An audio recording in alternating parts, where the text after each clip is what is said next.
It's pretty nice to see this in here. Guys, okay, so if you first off missed yesterday, well, first off, what's happening, guys? Great to see you again. Thanks for tuning back in for another daily video. If you guys are not yet subscribed, go ahead and hit that red button, man. There's some pretty cool stuff going on. Lose my voice there. But yeah, if you guys missed yesterday's video, we went ahead and test fit the 2J. We test fit the 2J and it's looking pretty damn great. However, we have some fitment issues. Obviously, it's not sitting in the correct position as of right now. We do have to go ahead and modify our cross member. So here's what we got to do. We have to rip out the 2J. We have to essentially take out our cross member, and we got to chop it well, we got to chop a chunk out of it. If you guys saw, if you guys missed, I'll refresh your memory here. That is what we have to do to our cross member. So as you guys can see, that is a pretty gnarly notch cut out of there. I mean, it's a pretty damn narrow cross member now. So that's what we have to do here. Pretty damn simple. We have our we have our weldle, and we'll be able to weldle it all up. I don't have engine mounts like the bushings. They're very, very expensive for the ones that you kind of need. I mean, you can run OEM bushings, like 300Z bushings. I think I threw mine away, but it sits 10 mil higher, and I want this thing to sit nice and low. So that kind of sucks. They're quite expensive, but I'm probably gonna need them. Unless I can figure something else out as far as a different, you know, bushing solution. But let's just do this. Let's go ahead and get the 2JZ out of here. Let's work on getting that cross member out. I'll also probably work a little bit more on getting this engine bay prepped and ready for primer, because I really just want to see some primer on this thing. I'm sick of looking at all these damn colors, and I just want to see it all in one nice color again. Get some base coat, get some clear coat, and man, we're going to be looking nice. The one thing I'm kind of concerned about is installing the 2J with a freshly painted bay. Kind of considering maybe seeing if we can get it snuck in from underneath. What I mean by that is lifting the car up, maybe with the engine hoist, lifting the car up as high as we can and sliding the 2J underneath already, you know, bolted up to the cross member and stuff like that, and then lower the car on top of the motor. We'll see what we can figure out. If we have enough hands on deck, maybe we can finagle it. You know, we'll put a bunch of towels and make it look, you know, we'll make it all safe. But alright guys, enough talking. I'm gonna get to work. Let's get this 2JZ out of here and we'll start working on this cross member.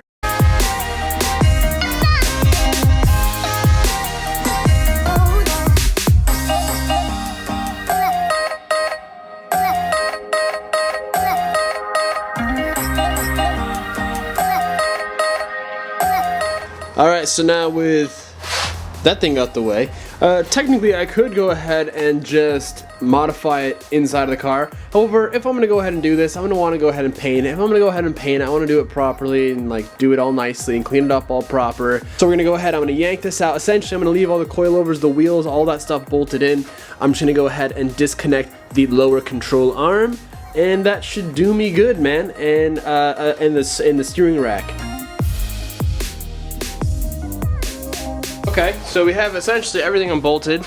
There's 4 bolts holding the steering collar, or steering, why can't I think of the name?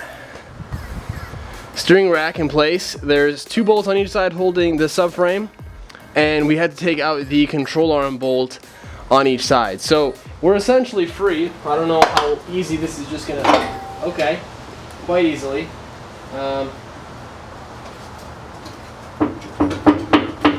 Okay. Yes. Yes. Progress. Woo! Alright. We've got a cross member. I think the first task in hand is going to be cleaning this thing up real nice. Real nice.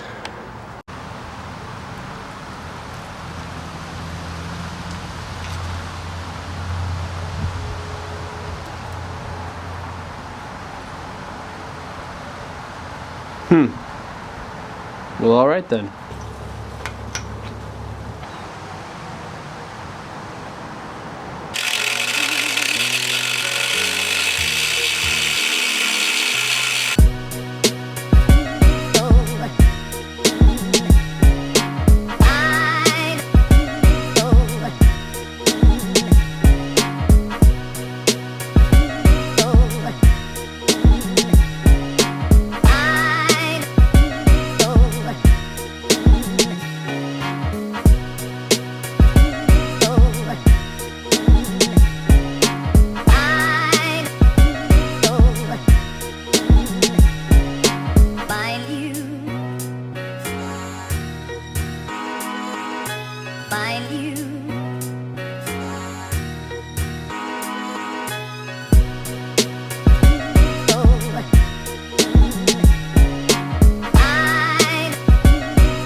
So, oh yeah, I just saved myself 300 bucks essentially is what has happened here.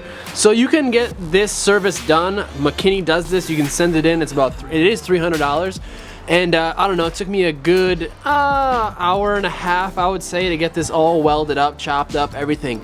After I dialed in the welder, guys, the welds came out pretty damn mint. I'm pretty happy with it. Right, I mean, check that one out right there. That looks just like a seamless transition right there. It's incredible. So got it really good. It's kind of tricky because the settings kept being changed depending on which part of the Crossmember I was at. It either wanted more or less. I guess depending on how many layers of metal was, I guess, on the Crossmember, that kind of makes sense. But looking super good, so we notched it all out. This is exactly how it looks in the picture. I mean, it looks freaking rad. Now here's my idea. Where is it? Oh yeah, this thing. Obviously we painted that in our pretty awesome little metallic black color. I'm thinking we do the same here. What do you guys think? Let me know in the comments below. We're not going to do it today. I might prime it today, a little bit later tonight. But yeah, man, she's looking freaking rad. Obviously, we got it all boxed in underneath. Everything is solid welded, and it's looking killer. So I'm really stoked. Saved a lot of money. Let's go ahead and see if it fits. I just swept like this morning, and look at what's happened. I guess we'll try again tomorrow. Let's see how we fit now, shall we? I'm not going to put the motor back in the car because that's just a lot of unnecessary work, and I kind of want to get into prepping the engine bay, and I don't want to install the Crossmember because we got to paint it first, so we'll test it up on here just to kind of see if we got that clearance, you know what I'm saying? Bad news, we just went ahead and fit up the JZ. Well, first off, we tried to get it underneath the motor, couldn't really get a good kind of feel for it. Put it in the car, JZ went in, it still didn't freaking clear. So this is what I did. This is how it was. Hang on. That's how it was right there. And I just chopped off this little corner right here. So I'm gonna go ahead now and box this piece in, but just want to update you guys, my battery's pretty... Alright, so while the battery is charging, I have hacked up completely my Crossmember even more. But on a good note, it's still strong and it's currently holding the car up, so we're good. It's not folding on itself, so we're all set there. I still have to weld up because, you know, I just kind of test fitting, test fitting, make sure we're all good to go. And I think just now we are safe to say that we are good. Now here's a little something cool. If you guys can see down there, see those engine mounts, the little bushing? That is not an engine bushing. That right there is an S14 subframe bushing. Well, S13, S14 subframe bushing. Yes, technically, you know, it works. The subframe or the bushings that they actually recommend for this swap are 220 bucks. I've had these bushings just chilling in my garage. Figured why not put them to another use. So I'm kind of thinking it sits really well. They're a two-part bushing. It's kind of hard to show you guys. It's a two-piece bushing, and I'm trying to debate. This height is actually like the same height as the factory VG engine mount, and the Cusco ones that are recommended for this one actually sit the engine about 10 mil lower. I honestly don't know where they're getting that room from, unless you modify your oil pan, because down here, right here is the steering rack, I guess, kind of threaded hole or like risen hump that the steering rack kind of dives into. I have just over a finger's width between that and the bottom of the oil pan right here. So I'm not too sure how you can fit, I mean, maybe it would probably be just resting on it, and I would not feel comfortable about that. So here's what I'm going to do. I'm thinking I'm going to go ahead and use these engine mounts, or the subframe bushings, take off the upper part, and inside here there's a metal sleeve, so I'd have to chop the metal sleeve down, get that to length, and then I'm also thinking, well, first off, without this upper part, it sits too low, like it hits the oil pan. Now, if I added the washer on the top and the bottom, it probably would give me the extra height that we need, I'm thinking. So tomorrow I'm gonna go ahead, we're gonna hit up Ace or Home Depot or somewhere, find ourselves, oh, Jared's got his Uber, and he's got his gaming chair. Take care, Jared. All right, I figured this would be a little easier representation to show you guys what's going on here. So, two parts. We have this part, which this part sits into the inside. We have a metal sleeve that goes inside here, acts as like a structural support. So I'm thinking without this is kind of where we want to sit with our height. Now, this is a little bit taller. So we'll have to trim this a little bit, because as of right now, where it sits, I mean, it's kind of, you know, it's, I would like it to sit lower. Tomorrow we're going to have a better sense as to where it's going to sit, I think, once we take off the upper part, because when I take this upper part off without the washers in it, it sits too low.